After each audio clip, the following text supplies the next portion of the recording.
ಕಳೆದ ವಾರ science news skip ಆಗಿದೆ. ಅದಕ್ಕೆ ಆ ವಾರದಲ್ಲಿ ಬಂದಂತಹ ಕೆಲವು ಇಂಪಾರ್ಟೆಂಟ್ ನ್ಯೂಸ್ಗಳ ಜೊತೆಗೆ ಈ ವಾರದಲ್ಲಿ ಬಂದಂತಹ ಇಂಟ್ರೆಸ್ಟಿಂಗ್ ನ್ಯೂಸ್ಗಳ ಜೊತೆಗೆ ಈ ಸೈನ್ಸ್ ನ್ಯೂಸ್ ಎಪಿಸೋಡ್ ಇರುತ್ತೆ. ಈ ವಿಡಿಯೋ ಸ್ಟಾರ್ಟ್ ಮಾಡೋಕ್ಕಿಂತ ಮುಂಚೆ ಮೊದಲನೇದಾಗಿ ನಿಮ್ಗೆಲ್ರಿಗೂ ಹೊಸ ವರ್ಷದ ಹಾರ್ದಿಕ ಶುಭಾಶಯಗಳು. ಇನ್ನೊಂದು ವಿಚಾರ ಏನಂದರೆ, ಇವತ್ತೇ ನನ್ನ ಬರ್ತ್ಡೇ ಕೂಡ. ಅಮೆಜಾನ್ ಮತ್ತು ಬ್ಲೂ ಒರಿಜಿನ್ ಅನ್ನೋ ಸ್ಪೇಸ್ ಕಂಪನಿಗೆ ಫೌಂಡರ್ ಆದ ಜೆಫ್ ಬೆಜೋಸ್ ಒಂದು ಪಾಡ್ಕಾಸ್ಟ್ನಲ್ಲಿ ಮಾತಾಡ್ತಾ ಅವರಿಗೆ ನಮ್ಮ ಸೋಲಾರ್ ಸಿಸ್ಟಮ್ ಪೂರ್ತಿ 1,00,000 ಕೋಟಿ ಜನರನ್ನು ನೋಡಬೇಕಂತ ಆಸೆ ಇರೋದನ್ನು ತಿಳಿಸಿದ್ದಾರೆ.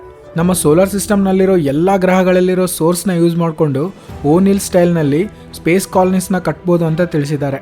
ಓನಿಲ್ ಸ್ಟೈಲ್ ಸ್ಪೇಸ್ ಕಾಲನಿ ಅಂದರೆ ಅದೊಂಥರ ಸ್ಪೇಸ್ ಸ್ಟೇಷನ್, ಆದರೆ ಅದು ತುಂಬ ದೊಡ್ಡದು.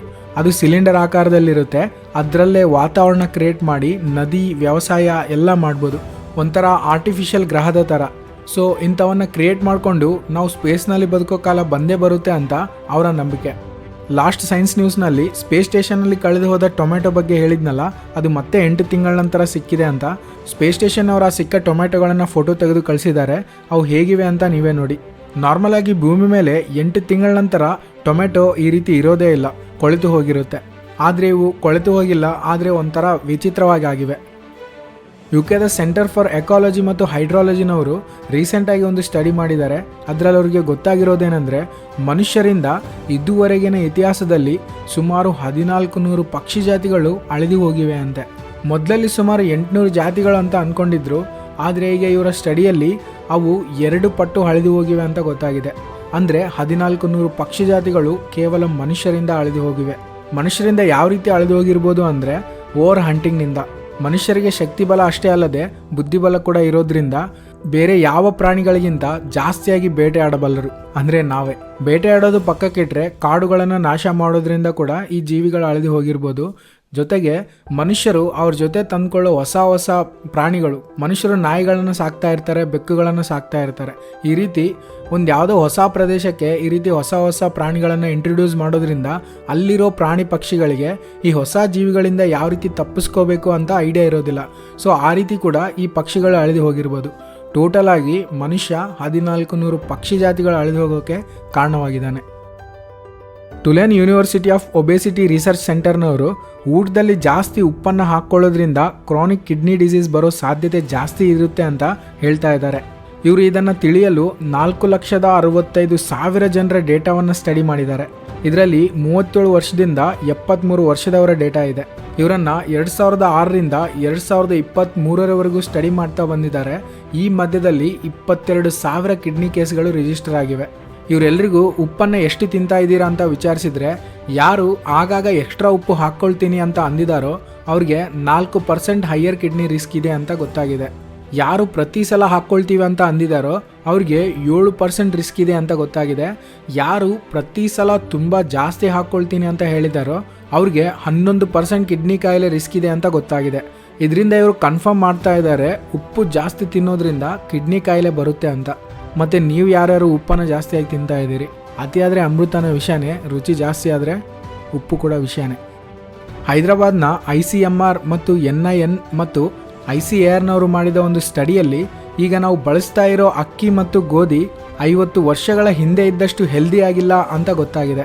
ಈಗ ಬಳಸ್ತಾ ಇರೋ ಅಕ್ಕಿ ಗೋಧಿಯಲ್ಲಿ ಇರಬೇಕಾದ ವಿಟಮಿನ್ಸ್ ಮತ್ತು ಮಿನರಲ್ಸ್ಗಿಂತ ಹಾನಿಕಾರಕ ಪದಾರ್ಥಗಳೇ ಜಾಸ್ತಿಯಾಗಿವೆ ಅಂತೆ.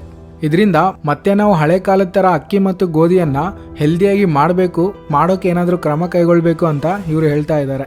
ಯಾಕಂದರೆ ಭಾರತೀಯರು ತಿನ್ನುವ 3 ಹೊತ್ತಲ್ಲಿ 2 ಹೊತ್ತಾದರೂ ಈ ಅಕ್ಕಿ ಮತ್ತು ಗೋಧಿ ಇರುತ್ತೆ. ಅಕ್ಕಿ ಗೋಧಿ ಅಂದರೆ ಚಪಾತಿ ಅಥವಾ ಅನ್ನ. ಇವುಗಳಿಂದ ಮಾಡಿದ ಬೇರೆ ಐಟಮ್ಸ್ ಕೂಡ ಇರ್ಬೋದು. ಆಸ್ಟ್ರೇಲಿಯಾದ ಕಾಡುಗಳಲ್ಲಿ ಡೇಂಜರಸ್ ಪ್ರಾಣಿಗಳಷ್ಟೇ ಅಲ್ಲ, ಡೇಂಜರಸ್ ಗಿಡ ಮರಗಳು ಕೂಡ ಇರ್ತವೆ. ರೀಸೆಂಟಾಗಿ ಯೂನಿವರ್ಸಿಟಿ ಆಫ್ ಕ್ವೀನ್ಸ್ಲ್ಯಾಂಡ್ನವರು ಒಂದು ಪ್ಲಾಂಟ್ ಚೇಳಿನಂತಹ ವಿಷವನ್ನು ಚಿಮ್ಮುತ್ತೆ ಅಂತ ಕಂಡುಹಿಡಿದಿದ್ದಾರೆ.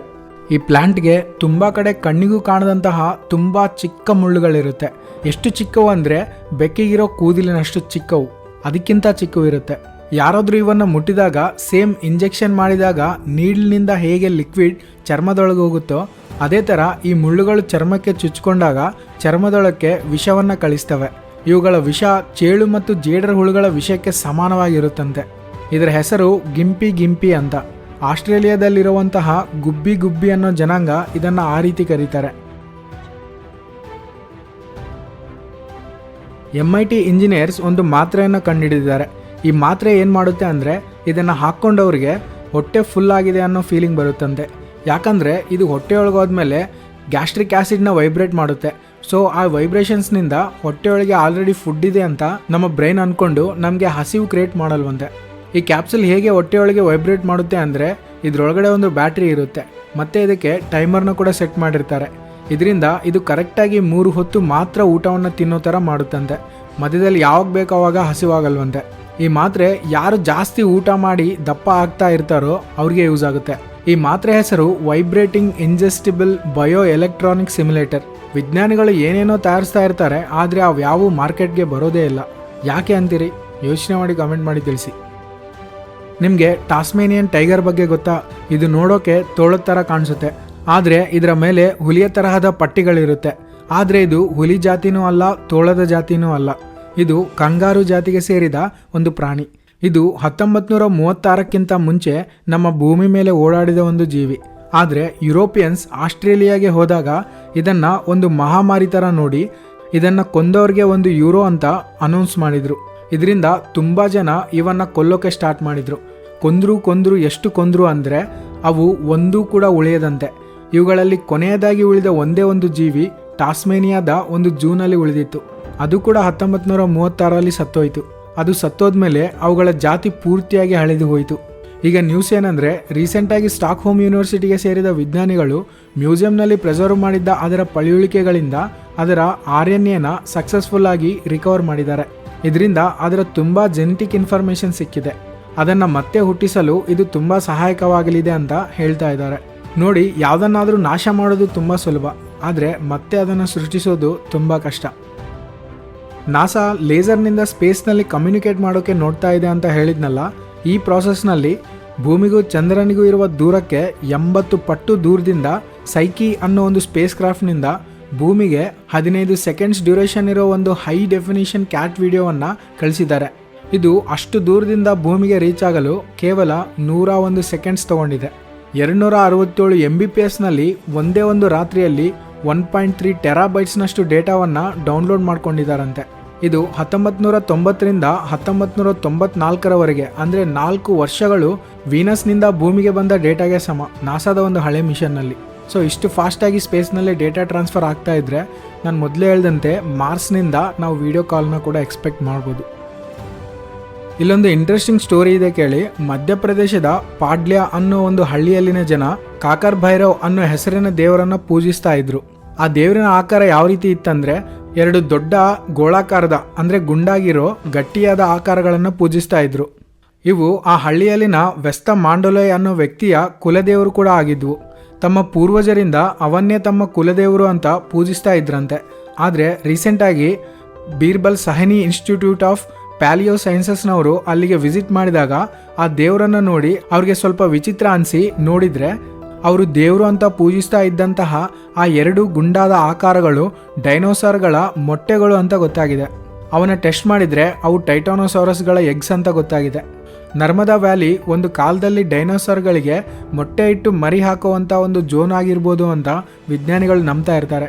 ಯಾಕಂದರೆ ಅಲ್ಲಿ ತುಂಬ ಡೈನೋಸಾರ್ಗಳ ಫಾಸಿಲೈಸ್ಡ್ ಮೊಟ್ಟೆಗಳು ಸಿಗ್ತಾ ಇರ್ತವೆ.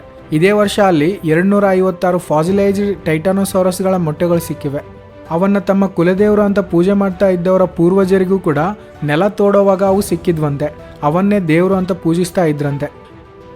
ಇಸ್ರೋ ತನ್ನದೇ ಆದ ಸ್ವಂತ ಸ್ಪೇಸ್ ಸ್ಟೇಷನ್ನ ನಿರ್ಮಿಸೋಕೆ ಪ್ಲ್ಯಾನ್ ಮಾಡ್ತಾ ಇದೆ ಅಂತ ನಿಮಗೆ ಗೊತ್ತಿರ್ಬೋದು.